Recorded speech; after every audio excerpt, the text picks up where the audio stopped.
tous, c'est Jenny Garden, je suis médium, conférencière, praticienne Reiki, magnétiseuse. Alors, la vidéo d'aujourd'hui porte sur un sujet assez compliqué. J'espère que je ne serai pas maladroite dans cette vidéo. Si c'est le cas, eh bien je vous prie de m'excuser. C'est pas du tout mon intention. Donc voilà, je m'attaque du coup à un sujet qui est assez compliqué et assez lourd.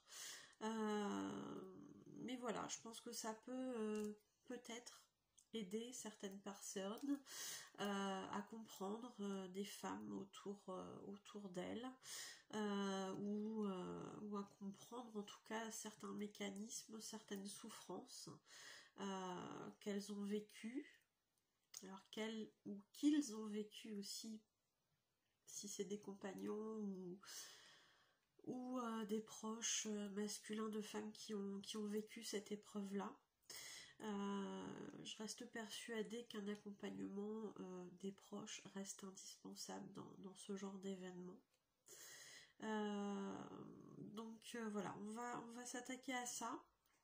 Je ne sais pas par quoi il est mieux de commencer. Bon, on va décider, on va parler du coup des âmes, des bébés qui ont été soit avortés, soit qui n'ont pas pu naître parce qu'il y a eu une fausse couche. Donc, que deviennent ces âmes? Alors, il y a plusieurs possibilités, je dirais. Ces âmes eh bien, peuvent tout à fait se réincarner dans un prochain bébé. Elles peuvent aussi, dans le cas où elles ne se réincarnent pas pour une raison XY, devenir le guide souvent de la maman. Mais après, il n'y a pas de restriction non plus. Je pense qu'elles peuvent veiller aussi sur le papa. Donc il peut y avoir ce genre de situation, hein, ça c'est ce qu'elles peuvent être. Elles peuvent veiller sur vous, vous accompagner, hein. De toute façon on a toujours les âmes des enfants autour de nous. Alors quand je dis ça, je pense à avant la grossesse, hein, notamment certaines âmes de bébés sont bien attachées à la maman bien avant leur naissance, parfois même plusieurs années avant leur naissance, parce que voilà, leur naissance est programmée, parce qu'il y a un contrat d'âme entre la maman et l'enfant. Il peut y avoir plein de situations. Hein. Cette âme reste en attente finalement de s'incarner, donc si elle est déjà au courant qu'elle va s'incarner dans cette famille avec cette maman, et bien effectivement souvent l'âme est proche de la maman, donc elle reste toujours dans les alentours en attendant d'arriver sur terre, quoi, en attendant de naître. Dans le cadre, oui, ça peut expliquer, hein, parfois on vous annonce une grossesse en voyance et que ce soit une grossesse qui vienne pas tout de suite parce que parfois l'enfant, en tout cas son âme, vous suit depuis plusieurs années. Ça peut expliquer pourquoi en voyance effectivement on voit parfois ça, ce phénomène-là, et puis qu'il n'y a pas de naissance tout de suite. Donc ça c'est pour ce que deviennent les âmes de ces enfants issus d'IVG ou de fausses couches. Je fais un aparté sur les jeunes enfants qui sont décédés. Effectivement, je dirais que dans l'ensemble, excusez-moi, je dirais que dans l'ensemble, c'est la même chose. Soit le jeune enfant avait terminé pour une raison XY son expérimentation, Il avait expérimenté tout ce qu'il devait expérimenter et du coup est décédé. Et son âme va se réincarner après une période là-haut, dans cette même famille ou pas. Ça, c'est une possibilité aussi, que soit elle s'incarne dans une autre famille, soit elle s'incarne dans cette même famille en tant qu'un autre enfant et que ce soit la même âme. Il n'y a pas vraiment de règle là-dessus, les deux sont possibles. Voilà ce que je voulais dire pour les... Et puis oui, ils peuvent aussi guider, hein. Ils peuvent aussi guider la maman, le papa, leur frère et sœur qui est toujours en vie aussi. Voilà, souvent ils accompagnent la famille de manière générale, plus particulièrement la maman parce que il y a un lien particulier, mais souvent ils jettent un œil quand même sur les autres membres de la famille auxquels ils sont attachés de toute façon, que ce soit parce qu'ils ont vécu avec eux quelque temps ou ne serait-ce que par le lien énergétique tout simplement. Alors pourquoi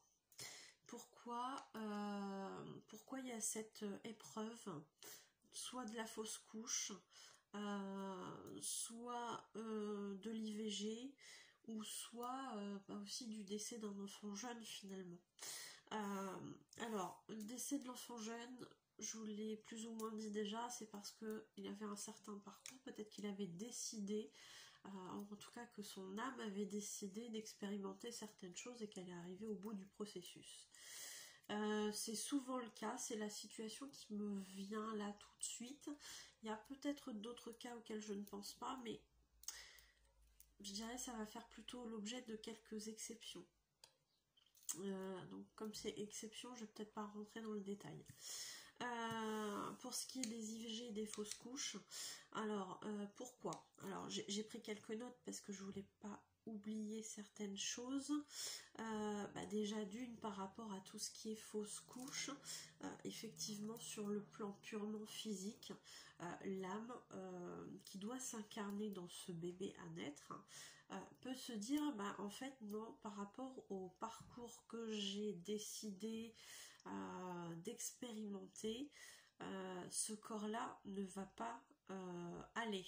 Alors peut-être qu'il y a une malformation, quelque chose qui va faire que ce corps de toute façon ne sera pas viable sur le plan physique et du coup ne va pas pouvoir lui permettre déjà de naître à terme et ainsi de pouvoir commencer sa vie, son expérimentation terrestre.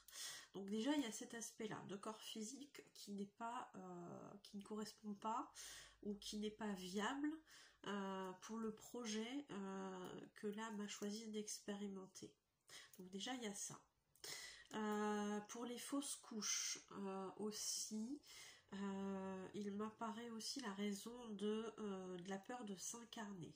Alors, avant de s'incarner, on choisit plus ou moins consciemment, je dirais pas forcément avec tous les détails, mais on choisit des grandes lignes pour expérimenter certaines choses, certaines blessures, et du coup, voilà, l'âme souvent elle est contente parce qu'elle se fait toute une liste de choses à expérimenter. En se disant voilà, comme j'expérimente plein de choses, ça va me faire plein de points et je vais pouvoir beaucoup évoluer d'un coup, en une seule vie. Donc elle est plutôt contente de ça, et puis au moment de s'incarner, elle réalise qu'en fait ça va peut-être faire un petit peu beaucoup, et elle fait marche arrière. Donc ça c'est tout à fait une possibilité aussi, que finalement elle se sente pas prête, soit parce qu'il y a trop de choses, trop d'épreuves et que du coup ça lui fait peur, soit aussi parce que à la dernière minute cette âme ne se sent pas prête à revenir tout simplement de manière générale, et elle n'est pas prête à se réincarner sur Terre en fait. Il faut savoir que que quand une âme se réincarne, après avoir passé un laps de temps là-haut, je dirais même à la maison, hein, comme il l'évoque quand on en parle, quand ils sont dans cette maison, ils sont bien, ils sont dans un amour inconditionnel, il n'y a pas de notion de devoir entrer dans un corps avec la sensation qu'on met notre pied dans une chaussette trop petite. C'est une image, hein, mais c'est un peu ça qu'on m'a montré. Donc ça, tout ça peut faire peur parce que du coup on a cette conscience aussi qu'en tant qu'âme on sera plus du tout dans les mêmes vibrations d'amour inconditionnel, et puis on va avoir être en face de ce monde où la matière est assez lourde, et puis où tout n'est pas amour inconditionnel. Voilà, il y a plein d'aspects sur le plan psychologique, émotionnel qui sont compliqués. Et puis effectivement la lourdeur du corps physique, l'impression de se traîner, enfin voilà, d'étouffer peut-être dans un corps qui est tellement plus limité que tout ce qu'on peut faire en étant une âme. Parfois tout ça peut faire peur, hein, tout ça peut faire peur. Donc ça je l'ai dit.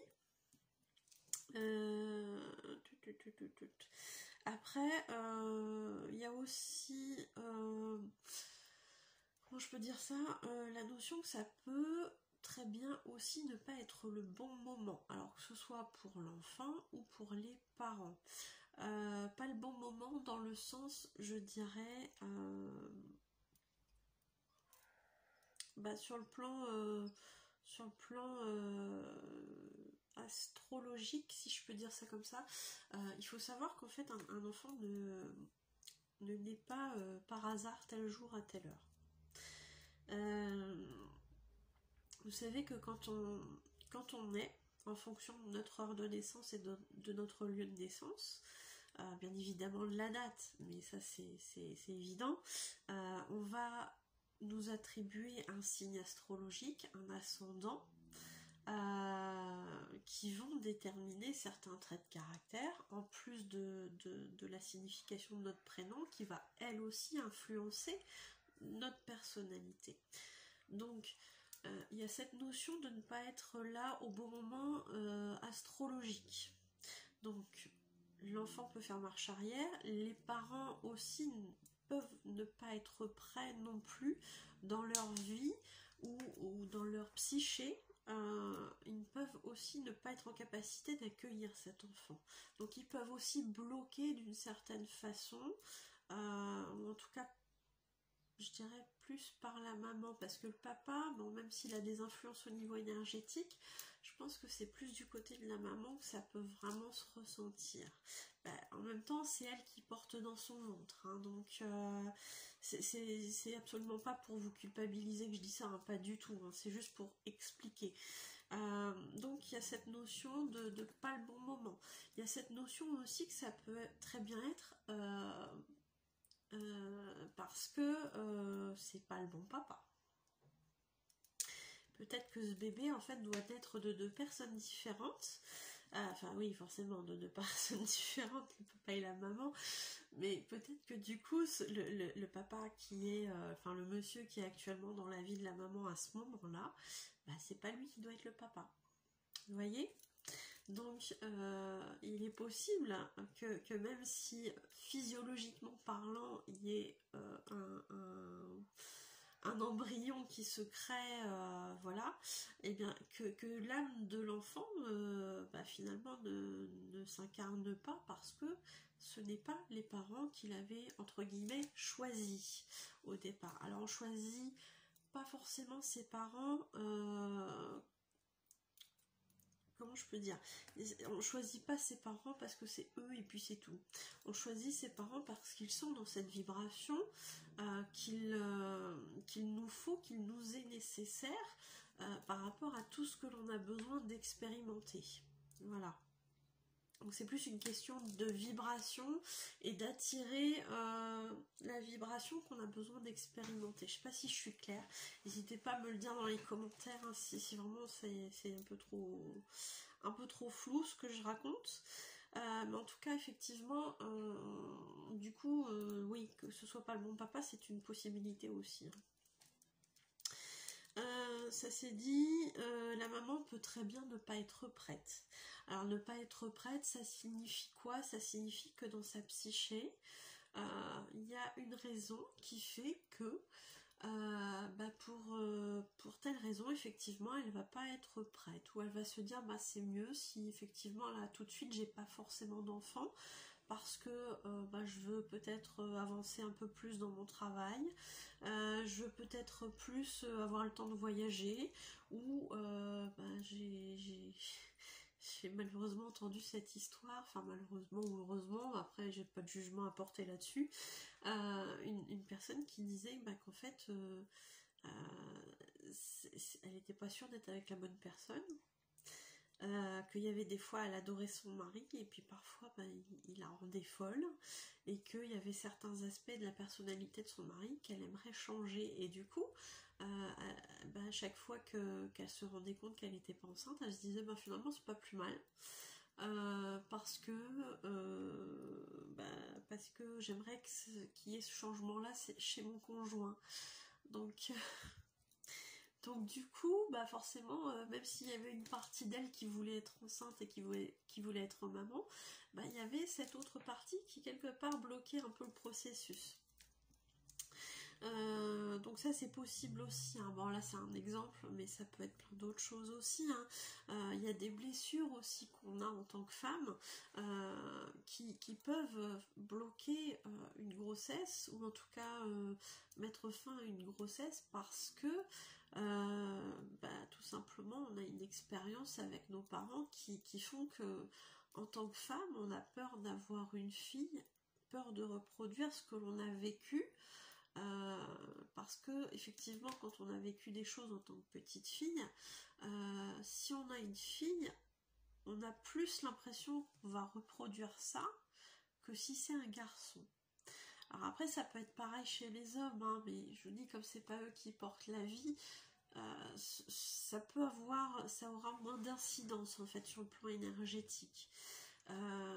L'incidence sera beaucoup moins forte, mais effectivement chez les hommes pareil, hein, s'ils ont vécu des traumatismes liés à leur histoire avec leurs parents, effectivement le fait d'avoir un garçon inconsciemment peut leur faire peur, où ils peuvent très bien assumer le fait qu'ils ne veulent pas de garçon parce que derrière il y a cette peur de reproduire les choses qu'ils ont vécues en tant que petit garçon. Donc ça c'est une possibilité aussi, même si je le répète, pour moi à mon sens ça aura moins d'incidence s'il y a un souci comme ça du côté du papa que du côté de la maman. Là encore c'est pas pour culpabiliser les mamans, hein. C'est vraiment une histoire de porter l'enfant, donc c'est vraiment pas une histoire pour vous faire culpabiliser. Et puis oui, il y a aussi pour en tout cas les IVG, enfin les fausses couches, les IVG aussi pourquoi pas, que l'âme du bébé et l'âme de la maman aient pu faire passer ce qu'on appelle un contrat d'âme pour se faire mutuellement évoluer. Et c'est-à-dire que là-haut en fait ils se sont rencontrés en disant voilà, l'âme de la maman dit voilà, moi j'ai besoin de comprendre, de passer par cette blessure là pour comprendre certaines choses, c'est pour ça que je souhaiterais expérimenter la fausse couche ou l'IVG pour ressentir ce sentiment, etc. Alors je conçois, hein, pour les mamans qui ont vécu ça ou qui vivent ça, je veux absolument pas vous blesser, je veux absolument pas dire que c'est de votre faute, mais alors pas du tout. C'est vraiment spirituellement parlant, j'essaie de justifier ce qui est possible au niveau spirituel pour expliquer ce que vous avez vécu. En aucun cas je ne juge tout ça, en aucun cas je ne veux vous blesser dans ce que vous avez pu vivre par rapport à ça. Encore moins minimiser le traumatisme que ça peut être, pas du tout. Donc si mes propos vous semblent déplacés ou maladroits, je m'en excuse, c'est vraiment pas le but, je le répète encore une fois. Donc effectivement il peut y avoir un contrat d'âme entre la maman et le bébé en disant bah voilà, moi pour évoluer il faut que j'expérimente ça, et du côté de l'âme du bébé, bah, peut-être que cette âme finalement a juste entre guillemets besoin d'expérimenter cette vie utérine. Voilà.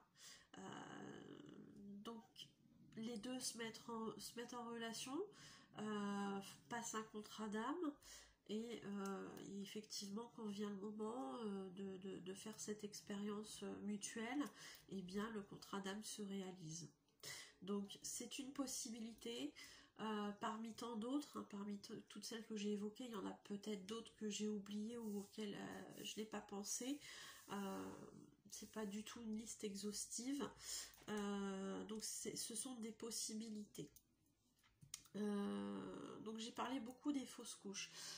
Par rapport à l'IVG, il y a toujours une raison, hein. La femme qui a recours à cette procédure d'interruption volontaire de grossesse a toujours une raison. On n'a pas à la juger là-dessus, que ce soit lié au fait qu'elle ne se sente pas prête d'être maman. Peut-être que matériellement elle n'a pas ce qu'il faut pour pouvoir élever son enfant dans de bonnes conditions, peut-être qu'il y a une rupture avec le papa et qu'elle n'est pas entourée pour pouvoir assumer cette grossesse et cet enfant.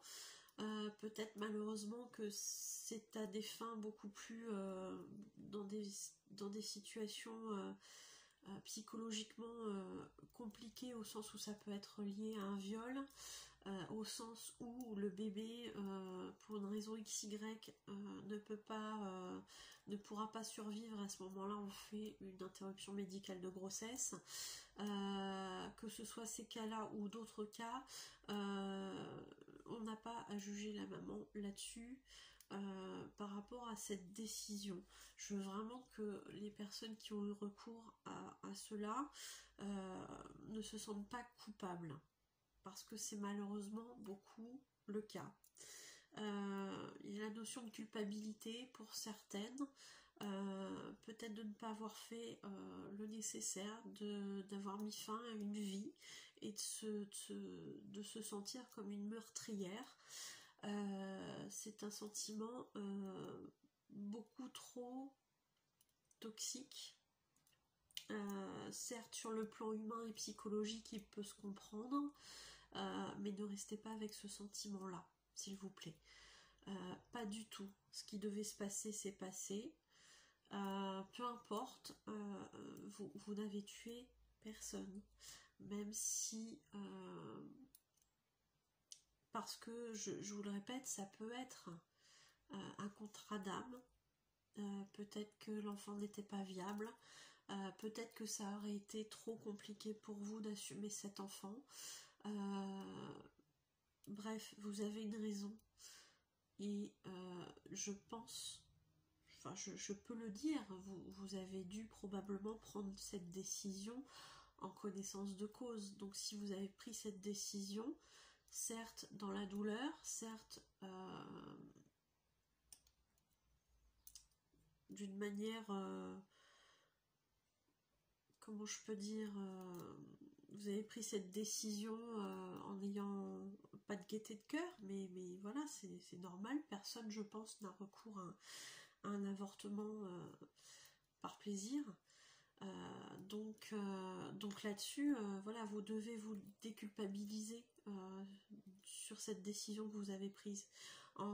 C'est très important, parce que malheureusement dans les soins énergétiques on a souvent des personnes qui ont eu recours à cette interruption volontaire de grossesse, et qui du coup culpabilisent tellement de ne pas avoir pu faire vivre cet enfant, ou d'avoir tué cet enfant, ou de ne pas avoir pu finalement offrir une vie décente à cet enfant, que inconsciemment elles ont l'impression qu'elles doivent se punir, payer un prix par rapport à ça.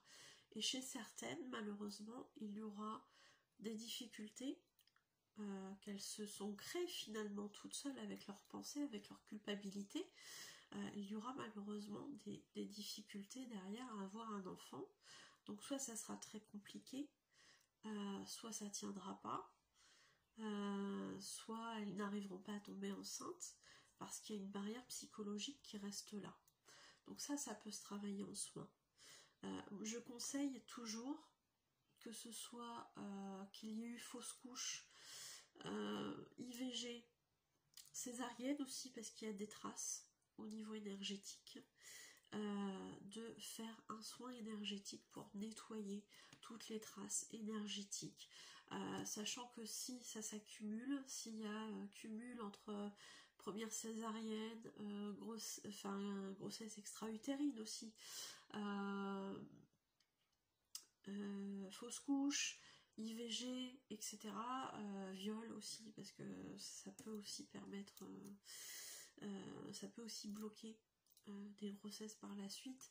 Tout ce qui est en traumatisme lié à la sexualité et aux grossesses et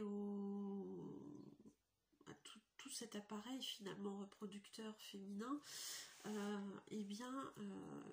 j'incite fortement en tout cas je conseille fortement à faire un nettoyage à ce niveau-là, pour justement préparer le terrain s'il y a un souhait de grossesse, etc. Ça ne peut faire que du bien et aider à nettoyer, aider à débloquer certaines choses. Donc voilà, ne culpabilisez pas s'il vous plaît, vous êtes en train de vous punir toute seule. Voilà, donc c'est une deuxième punition, parce qu'un avortement, je pense que c'est quelque chose de très compliqué à vivre. Une fausse couche, c'est compliqué aussi à vivre. Il y a beaucoup de femmes qui culpabilisent de ne pas avoir réussi à maintenir cette grossesse et de ne pas avoir pu faire naître cet enfant. Donc là, pareil, pour les fausses couches, déculpabilisez-vous. Pour les grossesses extra-utérines, déculpabilisez-vous. Ce n'est en rien votre faute si la grossesse n'a pas duré, si elle n'a pas pu aboutir à une naissance. Vous n'avez rien fait de mal. Vous ne devez pas payer pour je ne sais quoi. Donc là-dessus, déculpabilisez-vous s'il vous plaît. Et faites-vous aider éventuellement par un psychologue, par un énergéticien de votre choix, pour nettoyer toutes ces mémoires. Il y a malheureusement aussi parfois des choses qui sont en lien avec des vies antérieures, hein. On trouve ça aussi parfois, donc c'est compliqué, ça peut être compliqué. Donc voilà, on peut faire des nettoyages au niveau énergétique, que ce soit dans les vies antérieures ou par rapport à des traumatismes que vous avez passés, que vous avez vécu, pardon. Mais le passé, effectivement, même au niveau familial, vous pouvez avoir des choses qui se répètent, des blocages portés en vous, des choses au niveau transgénérationnel. Donc tout ça, ça peut se nettoyer. Qu'est-ce que je voulais dire aussi? Ne culpabilisez pas. Voilà, que ce soit fausse couche, IVG, peu importe, ne culpabilisez pas, parce que je dirais quasi à 100%, l'âme du bébé qui devait naître, qui n'a pas pu naître, reviendra lors d'une prochaine grossesse. Si c'est le cas, elle vous accompagnera. Donc c'est le cas dans 98% des grossesses post IVG, post fausse couche, etc. Dans 98%, je dirais, c'est la même âme qui se réincarne. Pour les 2% qui restent, il peut y avoir plusieurs explications. Soit vous voulez plus d'enfants et du coup il n'y a pas de notion de devoir rester, s'incarner pour cette âme dans un bébé, et à ce moment-là, l'âme va vous accompagner sur le plan astral, sur le plan énergétique. Elle va être là, elle va veiller sur vous, elle va vous guider. Et puis qu'est-ce qu'on peut avoir aussi comme autre cas?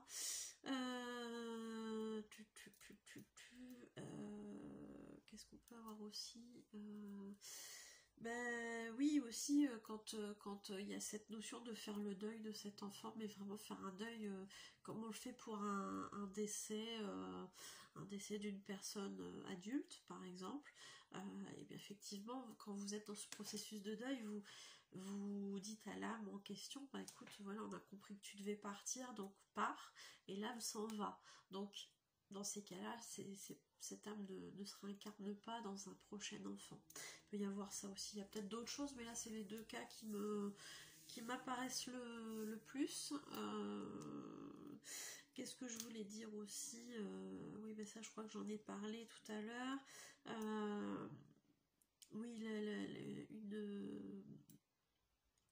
les possibles sources de fausses couches aussi, ça peut être effectivement un des deux parents qui bloque par rapport à ce qu'il a vécu en traumatisme, que ce soit un enfant battu, un enfant abusé, etc. De peur de reproduire sur un enfant de même sexe ou de sexe différent, peut effectivement bloquer aussi une grossesse pour qu'elle soit menée à terme. Ça peut bloquer ça, hein. Mais je crois que j'en ai parlé tout à l'heure. Dans tous les cas, je répète, ne culpabilisez pas. Peu importe ce qui s'est passé, ne culpabilisez pas. Ça sert à rien de vous punir plusieurs fois, que ce soit un avortement, une fausse couche, une grossesse extra-utérine, un viol, etc. Les choses, elles sont déjà super lourdes, donc n'en rajoutez pas avec vos pensées, n'en rajoutez pas avec votre culpabilité, ça n'a aucun intérêt. Surtout pas, au contraire, vous allez vous en rajouter, vous allez vous remettre des couches de souffrance sur une souffrance qui est déjà probablement très lourde. Donc il n'y a pas lieu, vraiment, il n'y a vraiment pas lieu. Je pense avoir terminé sur ce sujet. Pardon. Je pense avoir terminé sur ce sujet. Si la vidéo vous parle, si elle vous fait du bien, n'hésitez pas à la partager, à commenter, à liker. N'hésitez pas à vous abonner à la chaîne aussi. Cliquez sur la clochette pour que vous soyez prévenus des nouvelles vidéos. Et puis j'avais autre chose à dire. Si vous avez besoin d'une voyance ou d'un soin énergétique par rapport à tout ce qu'on vient d'évoquer, ou par rapport à d'autres points aussi, n'hésitez pas à faire appel à moi ou à un énergéticien de votre choix, peu importe. L'essentiel, c'est que vous soyez pris en charge. Si c'est moi, ce sera très bien. Si c'est quelqu'un d'autre, ça sera très bien aussi. Alors, on est toujours guidé vers la meilleure personne qui peut nous aider à ce moment-là, au moment où souvent on est prêt à le travailler. Donc, si c'est moi, vous trouverez mes coordonnées à la fin de la vidéo. Donc vous pouvez me retrouver sur Facebook, par email aussi, pour une prise de contact, ou si vous avez éventuellement d'autres questions sur ce sujet ou d'autres questions en lien avec tout ce qui est spirituel, soins énergétiques, etc. Écoutez, je vous souhaite une très bonne journée. J'espère ne pas avoir blessé ou été maladroite, ne pas avoir blessé de personnes qui ont vécu ces épreuves compliquées, et puis surtout ne pas avoir été maladroite dans mes propos. Je pense que c'est tout ce que je voulais dire. Je reste à votre disposition pour toute question par rapport à tout ça, et par rapport au domaine spirituel ou énergétique de manière générale. N'hésitez pas à me contacter si besoin. Je vous souhaite une très bonne journée et je vous dis à bientôt. Prenez soin de vous.